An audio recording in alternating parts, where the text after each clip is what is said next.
The decline of Pagan. Internal weakness meets external threat. Introduction. The unraveling of a golden age. Imagine an empire so devout, so prosperous, that its capital alone was adorned with over 10,000 temples, each a testament to a profound faith. This was Pagan, the magnificent kingdom that laid the foundations for modern Myanmar, a beacon of Theravada Buddhism for nearly 3 centuries. Yet, by the late 13th century, this golden age began to unravel, leading to one of the most dramatic collapses in Southeast Asian history. How could such a powerful and religiously vibrant empire fall? The decline of Pagan wasn't a sudden event, but the culmination of deep-seated internal weaknesses, exacerbated by formidable external threats. Join us as we explore the complex interplay of factors that led to the downfall of the illustrious Pagan kingdom, from the corrosive impact of religious wealth to the thunderous arrival of the Mongol hordes. Chapter 1. The Weight of Piety, Internal Factors of Decline. While Pagan's devotion to Buddhism was its defining characteristic and source of great cultural achievement, it paradoxically became a significant internal factor in its decline: accumulation of tax-exempt religious land. Over generations, kings, queens, and wealthy elites sought to gain merit by donating vast tracts of land, along with their associated labor, to the Buddhist Sangha. These lands were then exempt from royal taxes and services. By the late 13th century, it's estimated that as much as 2/3 of Upper Burma's cultivable land had been alienated to the Sangha. This continuous alienation of land severely eroded the crown's revenue base. Less revenue meant fewer resources for the state to maintain a strong army, administer its vast territories, or fund essential public works. Decline of royal authority and military weakness. With dwindling resources, the kings of Pagan found it increasingly difficult to retain the loyalty of courtiers, military servicemen, and regional governors. The military weakened as the king struggled to pay and equip troops. This made it harder to suppress internal rebellions or defend against external incursions.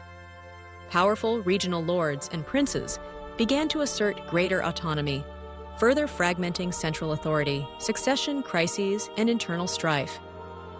Like many ancient monarchies, Pagan was not immune to frequent succession disputes. The lack of clear rules of succession often led to violent struggles among rival princes, further destabilizing the kingdom and diverting resources from governance to internal warfare. King Narapatisithu, the last effective king of Pagan, himself faced numerous rebellions. Absence of administrative reform. Despite the growing fiscal and political challenges, the Pagan state seemed unable or unwilling to implement significant administrative reforms to address the loss of revenue or curb the power of the Sangha. The ingrained practice of merit-making was too deeply intertwined with the legitimacy of the monarchy. These internal stresses created a kingdom ripe for collapse, vulnerable to any significant external shock. Chapter 2. The Mongol Hammer, External Factors and Invasion. The ultimate catalyst for Pagan's final collapse came from the north. The formidable Mongol Empire under Kublai Khan. Mongol expansion and border disputes. Having conquered China and established the Yuan dynasty, the Mongols expanded their empire into Southeast Asia. Their demands for tribute and submission reached Pagan's borders in the 1270s. King Narapatisithu, remembered in Burmese history as Tayok Pyaman, initially refused these demands. First invasions. Border skirmishes escalated into full-scale invasions. In 1277, a Pagan army sent to the frontier was decisively defeated by Mongol forces at the Battle of Ngasongyan. The superior Mongol military tactics and weaponry proved overwhelming. The decisive campaign, a more substantial Mongol invasion, followed in 1283, forcing Narapatisithu to flee his capital in 1287.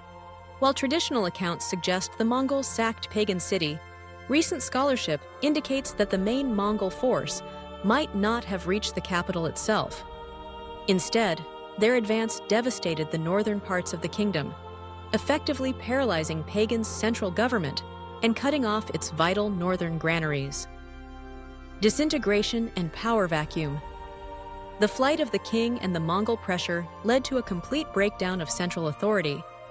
The Mongols, not interested in direct rule over the difficult terrain of Upper Burma, left a power vacuum. This allowed regional warlords, particularly the Shan chiefs, to assert their independence and carve out their own principalities. Assassination of Narapatisithu. Upon his return to Lower Burma, Narapatisithu was assassinated by one of his sons,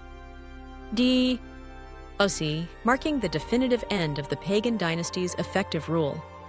The Mongol invasions did not cause the decline of Pagan entirely, but they acted as the decisive blow that shattered an already weakened and fiscally fragile state, preventing any chance of recovery. Chapter 3: The Aftermath and Legacy. The fall of Pagan in 1287 ushered in a period of political fragmentation that lasted for over 250 years. Political fragmentation.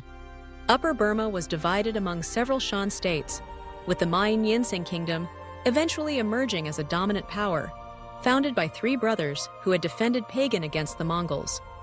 Lower Burma saw the rise of independent Mon kingdoms like Theravāda. Enduring cultural and religious legacy.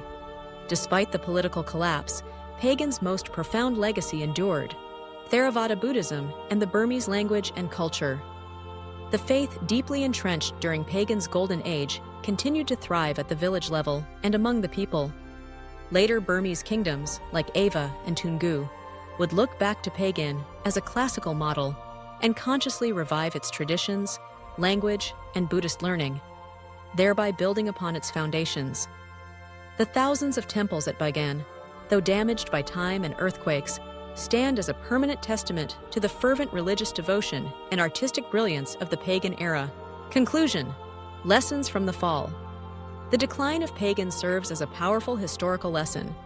Even the most magnificent empires, built on spiritual fervor and cultural achievement, can succumb to a combination of internal systemic flaws and overwhelming external pressures. The kings of Pagan, in their quest for merit, inadvertently weakened the very state they sought to glorify. When the Mongol storm arrived, the foundations had already been compromised. Yet, the story of Pagan is not one of total obliteration. Its political structure collapsed, but its cultural and religious heart continued to beat. The spirit of Pagan, embodied in its language, its art, and its deep commitment to Theravada Buddhism, endured to shape the future of Myanmar, proving that even in decline, true legacies can remain unbroken. What lesson from Pagan's fall do you find most relevant to understanding the dynamics of empires? Share your thoughts in the comments below.